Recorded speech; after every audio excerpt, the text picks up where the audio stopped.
بہت اچھا لگتا ہے جب کوئی نیچے سے اوپر کی طرف جا رہا ہوتا ہے، ان کو دیکھ کے دعائیں دینے کو دل چاہتا ہے کہ کتنی محنت کے بعد یہ وہاں پہنچے. لیکن بہت سارے لوگ جو ایک مقام پر ہوتے ہیں اور ان آسائشوں کے عادی ہو جاتے ہیں، جب وہ گرتے ہیں نیچے اور ان کی زندگی کو دیکھتے ہیں تو تکلیف ہوتی ہے، کیونکہ وہ آپ کے پیارے ہوتے ہیں. بالکل ایسے کیا کرنا چاہیے؟ آزمائش تو زندگی میں اللہ تعالیٰ نے بھیجتے ہیں وہ آپ کو آزمانے کے لیے. بالکل ایسے ہی ہے. دیکھیں، ایک تو ہے کہ ہمارا طرز زندگی تھوڑا سا چینج ہو، سوچ چینج ہو، ہم اللہ کی طرف راغب ہوں زیادہ سے زیادہ، اس سے بھی ایک حالات بدلتے ہیں. میں نے دیکھا ہے جو ایمانداری سے کام کرنے والا ہے، محنت کرنے والا ہے اور توکل علی اللہ اس کے اندر پایا جاتا ہے، شکر گزاری ہے، وہ ضرور کامیاب ہوتا ہے. پھر صدقہ و خیرات یا رزق کی فراوانی رہتی ہے نا نیچے کی طرف، تو آپ کے یہاں کمی کبھی نہیں رہے گی. میں جس گھرانے میں دیکھتی ہوں نا، وہ خدمتگاروں کو بھی کھلا رہے ہیں، وہ چوکیدار کو بھی بلا کے کھانا کھلا، میں کہتی ہوں ان کے گھر کبھی کمی نہیں آئے گی، کمی نہیں آتی، وہ چلتا رہتا ہے. پھر جیسے دریا رواں ہے نا تو اس کا پانی پاک رہتا ہے، اس طرح رزق جو ہے وہ برکت والا رہتا ہے.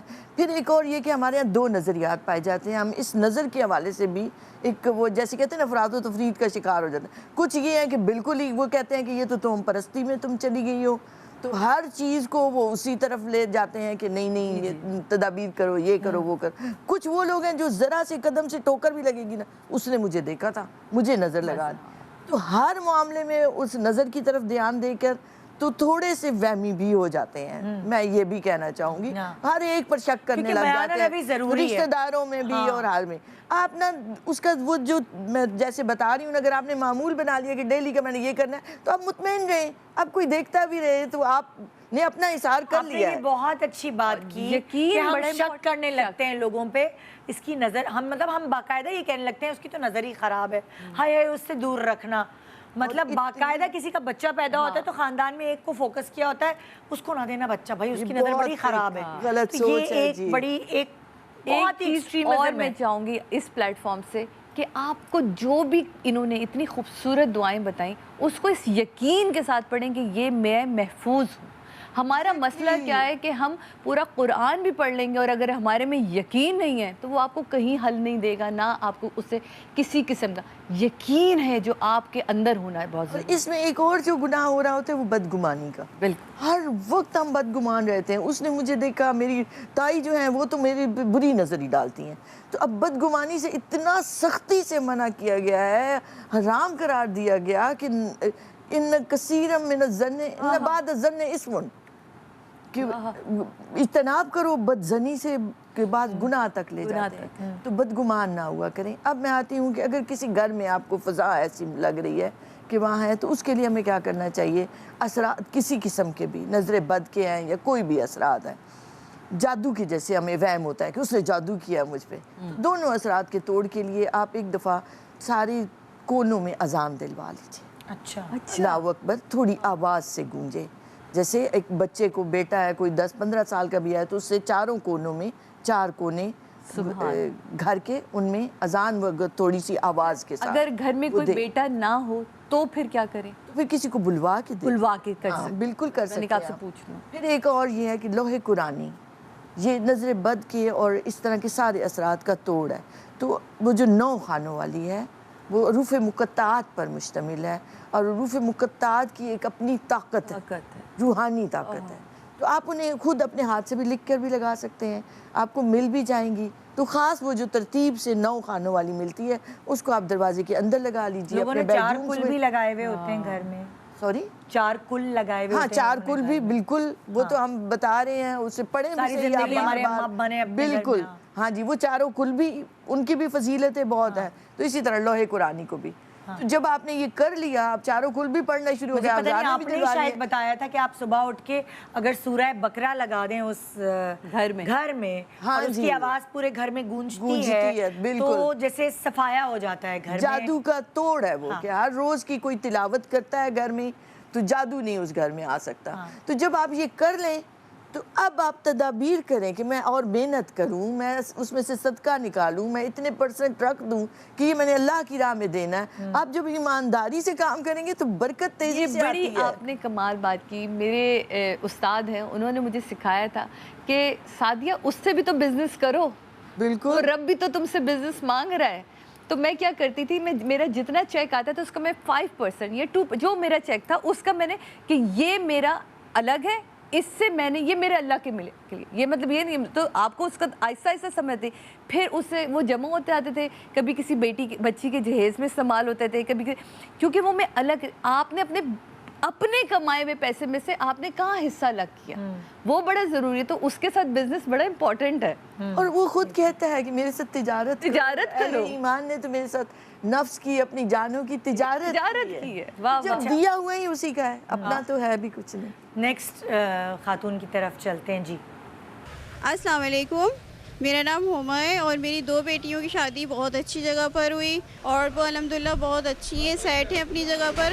اب میری جو ہے تیسری بیٹی کی شادی ہے, بہت بڑا مسئلہ بن رہا ہے. یعنی کچھ لوگ تعریف کرتے ہیں اور کچھ لوگ بہت حسد کرتے ہیں کہ وہ کتنی اچھی جگہ پہ بیٹیوں کی شادی ہو گئی. مجھے لگتا ہے کہ نظر بد لگ گئی ہے. اب میری تیسری بیٹی کی شادی جو ہے بہت زیادہ پریشانی میں ہوں اور وہ بہت ڈپریشن میں جا چکی ہے میری بیٹی نا, اور وہ بہت زیادہ خوبصورت ہیں, اس کا کوئی بھی رشتہ نہیں آ رہا. کوئی وظیفہ بتائیے, کوئی علاج بتائیے تاکہ میں اپنی بیٹی کو اس ڈپریشن سے دور کر سکوں. ہاں, ہمارا رب کہتا ہے اپنی خوشیوں کو بھی چھپا کے رکھو. مسئلہ یہ ہے کہ ہمارے ہاں سوسائٹی نے اتنا پریشر دے دیا ہے نا بچیوں کو, بالکل کہ شادی اس کی کیوں نہیں ہو رہی, عمر نکل رہی ہے, سو وہ بیچاری ویسے ہی سپریس ہو کے ڈپریشن میں چلی جاتی ہے. ایک تو میں یہ بنیادی بات سب ماں باپ سے کہنا چاہوں گی. دیکھیں میں ایک جگہ گئی, میں نے اتنی دیر گھنٹہ میں نے بات کی کہ اللہ سے محبت کرو, حضور سے پیار کرو. آخر میں جب سارے آئے لوگ تو 5 ہی چیزوں میں پھنسے ہوئے ہیں ہم, اولاد, مال, شادی, بیماری, کامیابی, کاروبار کی. اس سے باہر ہم نکلنے کو تیار ہی نہیں ہو رہے. دیکھیں سب کچھ نہیں ہے شادی, ٹھیک ہے ایک اہمیت ہے اس کی, لیکن اس کو سب کچھ مت سمجھے, سر پہ سوار نہ کر لے کہ اگر وہ نہیں ہوئی تو زندگی ختم, ادھوری رہ گئی. بالکل یہی حال ہے کہ وہ رات کو روئے جا رہا ہے کہ ہائے اللہ, یہی رونا آپ اللہ کی بارگاہ میں توبہ کے لیے وہ بہا لیں آنسو, تو کتنے وہ سونے جیسے ہو جائیں قیمتی. تو کوئی مقصد حیات نہیں ہے زندگی میں, کوئی سوچ نہیں ہے کہ ہم کچھ اچھا کر کے جائیں, ہم نے چلے جانا ہے, تو ایک چراغ جلاتے چلے جائیں. پہلی بات تو میں یہی کہنا چاہوں گی. دوسرا یہی کہ ایک روحانی اثار ہم اسے کہتے ہی ہیں کہ نمازوں کی پابندی کریں, رات کو عشاء اور صبح فجر ضرور ادا کریں. یہ بہت اہم نمازیں ہیں اور ہم غفلت میں سوئے رہتے ہیں یا اپنے دنیاوی معاملات کے لیے تو جاگ لیتے ہیں. پھر دوسرا اس کے ذہن سے یہ اتاریں, اس کو کہیں کہ اللہ کی رضا کے لیے جینا اور مرنا, وہی رب ہمارا محبوب ہے, وہی سب کچھ ہے. تو آپ اس راستے پر تو چلو. تو ایک سوچ جھٹکتے ہیں تو اتنی اس کی برکت اور رحمت سامنے آ جاتی ہے. باقی یہی دعا ہے, ہم یہاں بھی دعا کریں کہ اللہ پاک اس کے لیے آسانیاں عطا فرمائے. تو اب میں اس انڈے والی بتا دیتی ہوں, ایک نظر اتارنے کی, کہ اگر آپ کو لگتا ہے کہ بچی پر نظر لگی ہوئی ہے تو تھوڑا سا اس کا وہ ہے, ایک پروسیس ہے کہ آپ ایک انڈا لیجئے, اسے دھو لیجئے. سب سے پہلے اسے دھونے کے بعد اس کو سامنے رکھیے, اس کے اوپر سورہ علم نشرح 41 بار پڑھ کے اس انڈے پر پھونک دیجئے.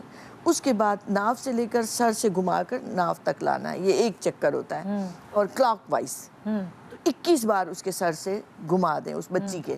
پھر اس کے بعد اس کو آنچ ہلکی سی جلا کے اس پہ کوئی توا یا کوئی فرائنگ پین رکھیں, نہیں فرائنگ پین رکھیں نا, اس میں انڈا رکھ دیں اور انڈے کو ڈھک دیں.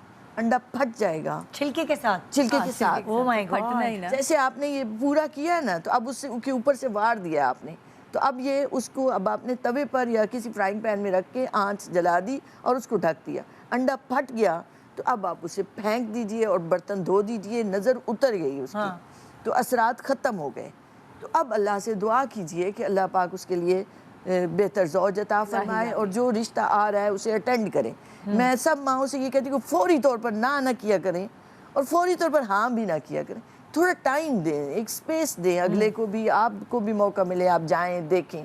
تو فوراً ہی ایک مال کو ہی نہ سب کچھ بنا لیا کرے نا, کہ مال نہیں ہے اس کے پاس, اب وہ 2 بچیاں چلی گئیں تو اب آگے کوئی مالدار رشتہ نہیں آ رہا.